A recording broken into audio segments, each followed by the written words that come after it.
గురుకులాశ్రమ పాఠశాలలో ఉద్యోగాల భర్తీకి ఆగస్టు మొదటి వారంలో నోటిఫికేషన్ విడుదల చేయనున్నట్లు టీఎస్పీఎస్సీ చైర్మన్ ఘంటా చక్రపాణి ప్రకటించారు.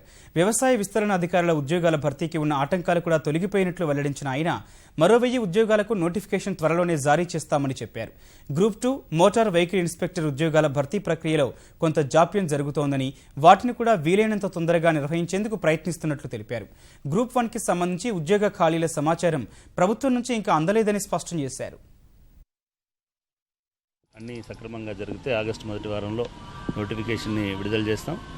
మొత్తం 2444 పోస్టులు ఈ నోటిఫికేషన్ ద్వారా భర్తీ చేయడం జరుగుతుంది. దీంట్లో ఉపాధ్యాయులతో పాటు జూనియర్ కళాశాల లెక్చరర్లు పరిమిత సంఖ్యలో, అదేవిధంగా డిగ్రీ కళాశాల లెక్చరర్లు కూడా ఉంటాయి.